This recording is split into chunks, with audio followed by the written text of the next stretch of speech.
Hello everyone, my name is Dr. Zakaria Ammache and I'm a neurology consultant at Sheikh Shakhbout Medical City.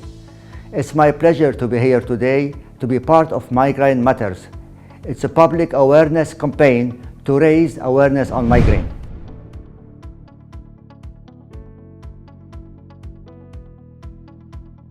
Did you know that the WHO ranks migraine as the third most common prevalent disease?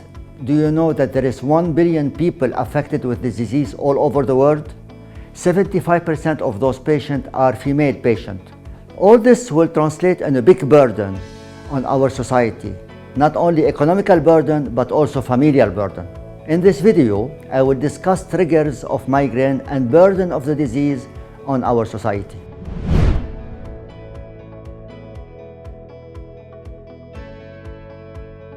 When a patient has a migraine attack, they have a severe headache. Those patients are dysfunctional. They cannot go to work. They cannot take care of their family. They are in such a severe pain, they have to go and lie down to be able to control their pain. All this will affect their life at work, their life at home. Do you know that it is estimated that migraine patient can lose up to 3 days of work per month? Can you imagine the consequences of missing 3 days of work per month? And this is not only for the productivity of the patient, but also the consequences on our society. Migraine patients are 3.2 times more prone to go see a doctor. Migraine patients use 5 times more medication than patients without migraine headache.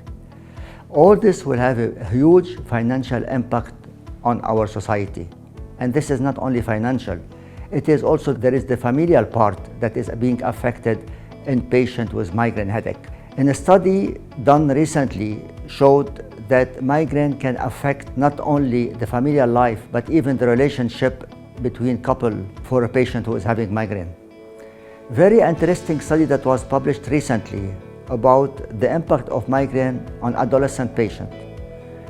22% of those adolescents who were asked to which extent migraine of one of your parents is affecting your life reported that they missed an event at school or they missed a familial event up to once or twice per month. This is just to illustrate how bad can be migraine on our society. Migraine has been associated with many other diseases. There have been some reports that patients with migraine headache are more who have to have a stroke or epilepsy or heart problem or hypertension.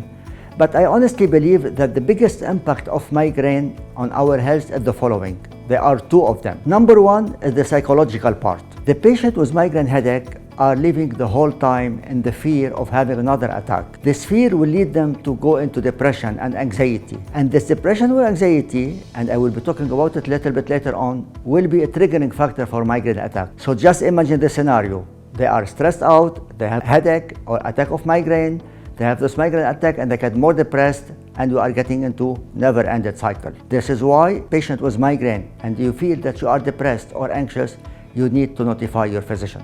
The second consequences from migraine is the abuse of medication.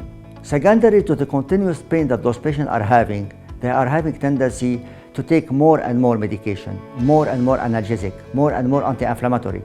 And this will all lead to having consequences on the liver, on the kidney, on the hypertension, and every other organ of our body.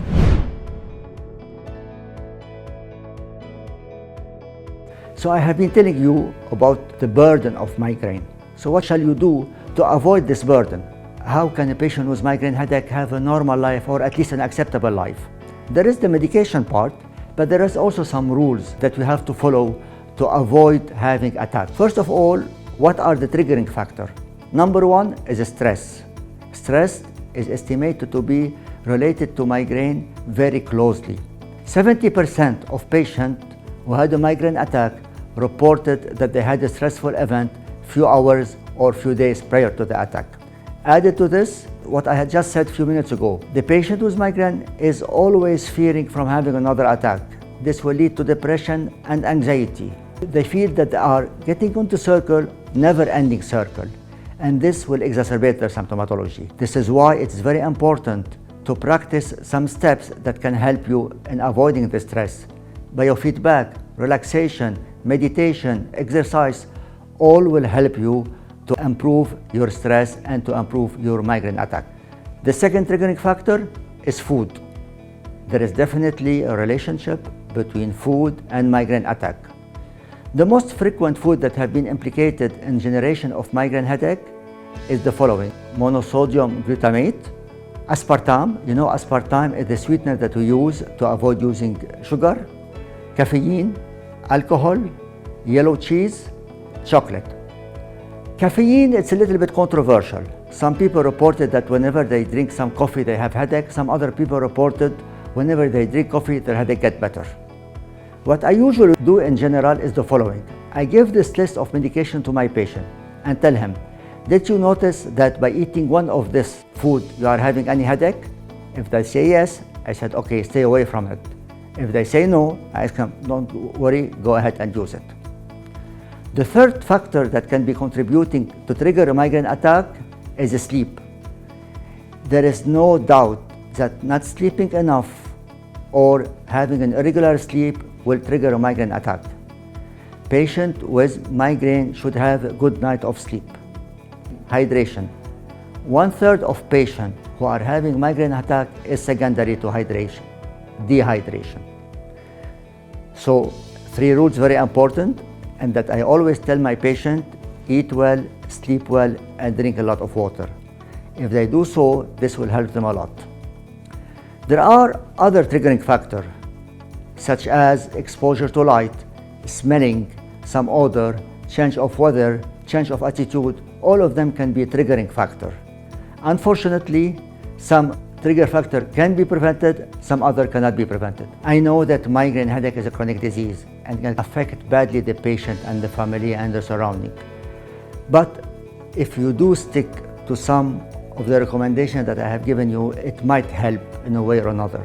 Eat well, sleep well, drink a lot of water, do exercise. Whenever you are stressed out, try to find a way to take away the stress. The stress is a major component in triggering your migraine attack. I hope those information will be useful. Thank you for listening, and remember, migraine is just not a headache.